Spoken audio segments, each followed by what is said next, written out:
Crazy thought. What if my channels can't grow much bigger? What if I'm already getting as many views as I'm ever likely to get from the sort of content that I'm producing? What if, to increase my views further, I just have to produce more of what I'm making already? This is what I experimented with in 2020. I didn't work smarter, just harder. More content, even if it meant sacrificing the quality.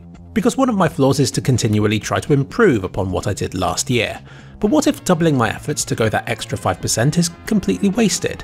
What if my content is already as good as it needs to be? Actually, why not go lower still and see how little effort is required before the response to my content actually starts to suffer? So this was the theme of 2020. I dedicated full months on each of my main channels and saw viewing figures unlike any I had ever seen before. This started with AI upscaling madness on kliksphilip's channel last March. I had this ridiculously complex folder full of processing intensive projects where I attempted to restore older videos of mine. I spent weeks on this. My PCs and myself were working flat out, and the project just ballooned and I ended up feeling completely overwhelmed by it. And one day I was like, who even cares about my 4K upscale of a video I did 7 years ago? And in just one day, I decided to upscale 2 already successful videos on YouTube instead. The door stuck one, and the very first YouTube video ever. Guess which of kliksphilip's videos was the most viewed last year? Yep, one of the 2 I spent the least time on. And the other one of those was the 4th most popular. This turned out to be the best thing I could have done, because it planted an idea in my head. To see negative feedback to the projects I had invested weeks into, and yet so much positive feedback to the low effort stuff, that was what was needed to break my habit of continually trying to better myself, and it got the ball rolling. Once you start producing daily content, something magical happens. It doesn't feel any more difficult than producing 2 videos a week did. It's because I don't feel so pressured to make each video so amazing. People got stuff yesterday, so whatever I release today is a bonus. The extra quantity meant I typically made less polished content that was sillier and more varied. But that doesn't mean I was making bad stuff. In fact, I felt more playful and fun, and you guys liked it. And once I saw my views, and especially my subscriber growth, begin to boom, I felt spurred on to produce more content. It was a virtuous circle. I guess that more regular content got keen viewers more invested in my channel, and more likely to check back more frequently. Plus, there's more chance of hitting lucky with a title and thumbnail combo that gains the algorithm's favour. I'm sure there's an upper limit to this though. At some point I'll be producing so much content that people won't bother to keep up with it. And there's always the worry that regular content, even if it is good quality stuff, will still manage to burn viewers out sooner anyway. But there's not much worry of that happening, because it's not like I can keep it up indefinitely anyway. This is where having more than one channel can pay off. Because I did spam kliksphilip for a while, and then I jumped to kliksphilip and did the same, and I saw the same insane viewer and subscriber growth there as well. Funnily enough, kliksphilip's video spam started with a few low effort videos as well to celebrate my 900,000 subscriber milestone. And yes, one of those low effort videos became the most viewed video of the year for me on that channel as well. Are you seeing a pattern emerging here? This approach had artificially boosted kliksphilip's channel to kliksphilip's level of stats, and it boosted kliksphilip to previously unseen numbers of views and subscribers for me. I was rubbing shoulders with YouTubers who were several times larger than I was, and it felt good. I had seen 200,000 views daily as being the golden standard for kliksphilip, yet I smashed through that, through 300,000 and was hitting 400,000 plus views a day for weeks on end. And I think all this got other YouTubers' attention as well, because I saw them attempt similar things soon after, with varying degrees of success. I fell into the dangerous trap of thinking, if only I was getting these sorts of stats normally then I'd be happy, but obviously then I'd just do the same strategy again, get even more daily views and subscribers, and then would wish for that to become the norm instead. With greater quantity, something has to give, and for kliksphilip it was the length of my videos. I could no longer hit 6 to 8 minutes in length a day. Some of them were less than 3 minutes long, and I worried the algorithm would punish me for it. But YouTube's algorithms only seemed to reward me, and my strategy paid off as it let me pursue topics I previously didn't think I'd be able to produce a whole video about. Those were the ones that generally turned out the best, and for the least effort. So yeah, hugely successful, and I tried to replicate it again in December. The stats don't look like I worked as hard in that month, but hidden among that was a horrendous house-moving ordeal. There wasn't much choice. The upstairs neighbour forgot how to turn his volume down, and with us working from home, it made our lives an inescapable living hell. After months of the neighbours ignoring us, and after battling with landlords, the council and police, it became very apparent that nobody wanted to get involved, and we had no choice but to leave. And now we've left, suddenly the old landlord is keen to communicate with us again, but only to demand a deposit for stuff because now suddenly he wants everything professionally cleaned, even though we left it as we found it. He doesn't deserve the money, he doesn't need the money, and the idea this rich guy is trying to make my life a misery for the sake of a few pounds is just the final nail in a coffin of a terrible, terrible rental ordeal. He demanded so much evidence of the neighbour upstairs, but I was prepared. I'd already compiled weeks of audio compilations, which I uploaded as an unlisted video to YouTube, of course to my 3kliksphilip channel to assert my dominance over him, at which point he immediately asked for several more weeks of recordings from outside the house, at which point I gave up and decided that moving house would be less effort instead. I checked the analytics of that comprehensive video compilation I had sent him. 15 seconds.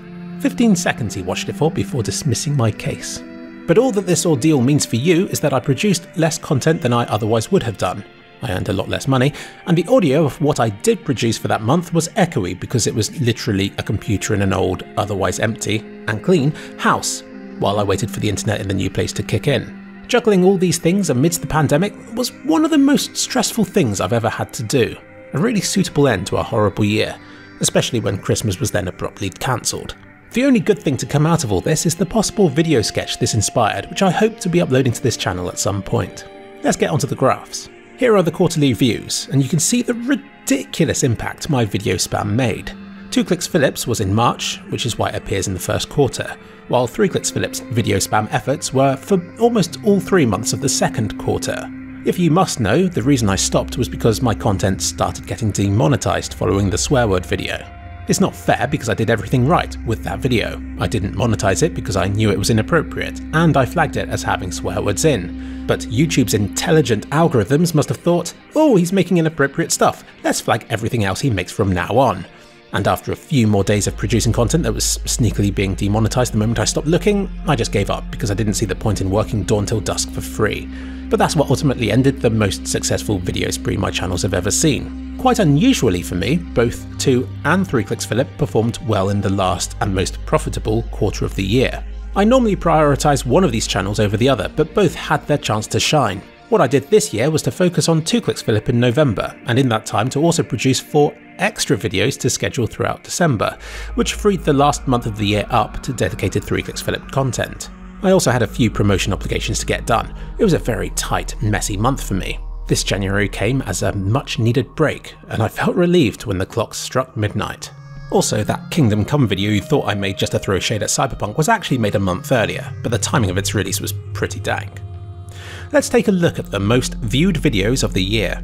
2 of 3kliksphilip's videos in 2020 reached the top 100 on the channel. 17 of 2kliksphilip's did, and so did 17 of kliksphilip's. This is a staggeringly strong showing for 2kliksphilip. You might expect newer videos to do better because my channel's bigger when they're released, but for channels that are growing as slowly as mine are, this is hugely outweighed by the increased time that older videos have had to gain traction. Videos released last year are competing against some videos that have been amassing views for 7 years. Even in just a year, the requirements can change drastically. To reach the top 100 most viewed videos on this kliksphilip channel in 2019, a video needed to get at least 50,000 views. In 2020, it required 75,000. That's 50% more views. When you see that only 2 of 3kliksphilip's videos in 2020 reached the top 100 on the channel, you've got to realise that it's because they required at least 923,000 views to get there.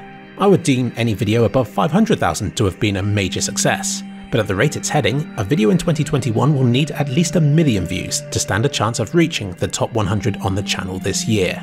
I'll say it again. 17 of 2kliksphilip's videos reaching the top 100 on the channel is a staggeringly good result for me. Looking through them, a lot of these were from early access to games and hardware, so while I have no particular direction I'd like to head with this channel this year, it'll probably be shaped by these things. But my heart lies elsewhere, and Ogrob's Tale is still the thing I revisit daily. Speaking of my heart being elsewhere, CSGO. The game's player base has never been so big. It's getting operations more regularly than it used to. Yet it's not the game it used to be for me. The subreddit for it is focused on esports, which I have very little interest in, and the game itself has given me so little enjoyment these past few years. I know it's not about winning, but when I constantly underperform, lose games, yet don't rank down, it's just demoralizing for me and I lack the motivation to play anymore. In 2019, I won so few of the games that I played, and most of those were in just a few short days in the middle where it finally let me rank down and to get games where I actually performed well in. I got a small taste of what the game used to be like for me, before it then returned to the demoralizing slog again. I feel like the game hates me, but then so does everybody. Luckily, I made the decision a few years back that I'd focus on producing content for it, rather than playing it, and I'm happier with that choice now more than ever. I still like studying changes to the game, to research the past, to speak with people in the community and so on, and it's great that this mirrors what my audience wants as well. I get more comments than ever from people saying that they no longer play the game but they still watch my content. So the kliksphilip channel is now this weird thing where it's about a game that nobody plays, but that everybody still follows. And despite record success, kliksphilip still can't keep up with the demand that kliksphilip has. It's bizarre. But kliksphilip is now where I focus my efforts, just because there's so much more stuff I can do with that channel. 2020 is the year I feel kliksphilip became my main channel, even if the stats don't show that, yet. For views, both channels have done the best they've ever managed, though kliksphilip has grown the most. Bear in mind that last year I only produced half a year of content, since the first half was spent working on a single Oddgrub video, which is now sitting comfortably at almost 1.4 million views. And subscriber-wise, I'm honestly surprised by how low my growth has been. When I was producing daily content for my channels, it felt like I was gaining 1,000 a day, but I guess this was offset by lower subscriber growth the rest of the time. Unless I dramatically change my content, I don't think I can expect amazing growth in 2021 either. And looking at the subscribers lost per year, another unexpected result. kliksphilip has lost fewer subscribers than in recent years, somehow, despite CSGO apparently being a dead game, while kliksphilip has lost more subscribers than ever before. It looks like my low-effort content spam caused a lot of this, so perhaps this is the one disadvantage of doing a content spam. But it has still surprised me to see that this subscriber loss is so high when compared with previous years. 50% of the views that kliksphilip gets are from people who are subscribed to his channel, compared with just 30% of kliksphilip's. With kliksphilip, I'm surprised he still gets half of his views from people who aren't subscribed. And with kliksphilip, I'm not too surprised since I do so much different stuff, but it does make me feel like I'm missing out on a bigger subscriber base by not producing more regular series. 68% of viewers of kliksphilip's case unboxing millionaire videos are subscribed to the channel, for instance, but it's easier to do that with that channel. But with kliksphilip, I would still have to weigh up the benefits of a popular video series against the freedom I'd lose to make whatever I'd like for the channel. And now onto the predictions. Looking back at last year's video again, I was not optimistic about the future. I spoke like I never expected kliksphilip to hit 1 million subscribers, and even wondered if he'd reach 900,000 in 2020. Well, I needn't have feared. kliksphilip outperformed himself and very nearly hit the 1 million subscriber milestone this year. Last year I thought that video length would be important, but this year I've had more success from lots and lots of shorter ones instead. But I did make one proper video before all this, the running from explosions one. This video took about 3 full days to make. I gave it more polish and effort than I normally give to my videos, and was disappointed when it didn't perform too well. But it's paid off ever since it's only gained more and more views and subscribers as time has gone on, and now, looking back, it's been one of the best all-round videos of the year. So it's proof that good old-fashioned, high-quality content can pay off. It's funny that I mentioned that his most successful video of 2019 was the very first one that he made, in January of that year. Well, I've outdone myself again, because the start of 2021 sees some of the most impressive views and subscribers I've ever managed, despite not even having made a video just yet. I sure could have done with those views a few weeks sooner. It seems like they're all coming from another person's video which the algorithm has suddenly started to favour. I don't want to sound ungrateful, but I didn't see much lucky stuff like this happening last year. Like, I got a lot of solidly performing videos, but to only see 2 of them managing over 1 million views puts my channel well behind where it should have been, given my size and when compared with other channels within the CSGO community. So I am going to take the credit for any success I got last year because I worked so damn hard to achieve it. But seeing last year's best stats now being matched by this first week of 2021, despite not having made anything for it just yet, has reminded me how much of my YouTube career success has come down to lucky stuff like this. I don't even think it should be seen as lucky. Like, when I'm producing as many videos as I'm doing every year, all released to an already established viewer base, I would expect a few of them to hit the algorithm jackpot every year. In this regard, I felt that 2020 was a very unlucky year for me. So yeah, provided I work hard again this year, I don't think it's asking too much to expect more success, provided the algorithm actually gives me a few lucky breaks like the one that 2021's already started with. I'm talking about runaway successes like the Black Site video at the start of 2019, or the 2 million views the first Ogrub video got in a matter of weeks back in 2018. kliksphilip has frustratingly undershot his target again. 600,000 subscribers has been his goal 2 years in a row now, and he's still only on about 590,000. My heart tells me he's not going to do amazingly well this year either, unless I get very lucky or work extremely hard, or both.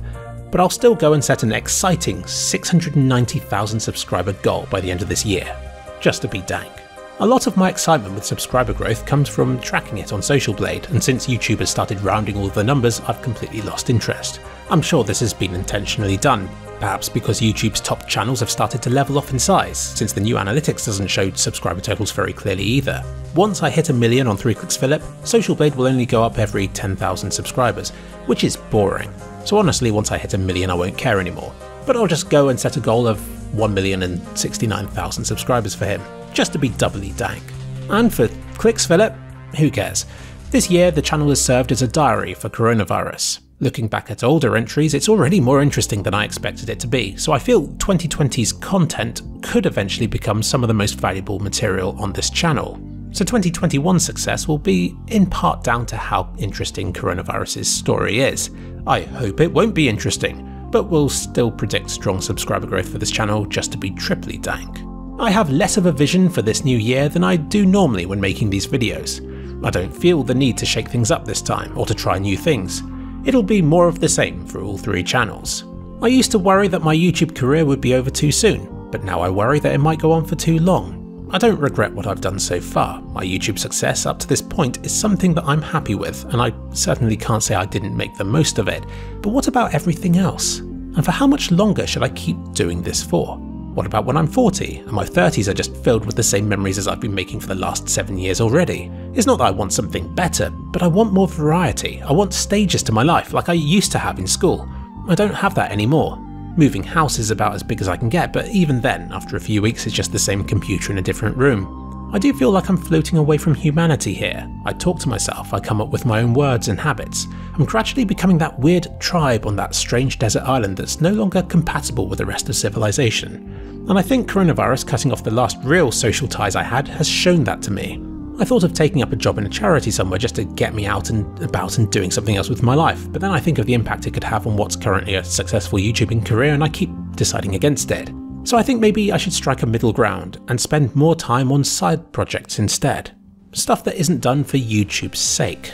I really want to get Destruction Darius 2 done. Yes, I am slacking with it, but it's not like I've been lazy. My YouTube channels have come first and I haven't regretted the decisions that have put me where I am now. But it would be such a relief to finally be done with this project that's been pestering me since the moment I reached YouTube success in the first place. And my other project I'd like to work on would be Ogrub 4. It sounds like just another YouTube video, but bear with me here. My plans for this series have changed so many times, with ideas of prequels and sequels bubbling up and disappearing again, but one story I'd like to tell with him has only grown better and more established in my head over time. I thought half a year I spent on the 3rd video was all but wasted, but it's paid off for me in so many truly wholesome ways.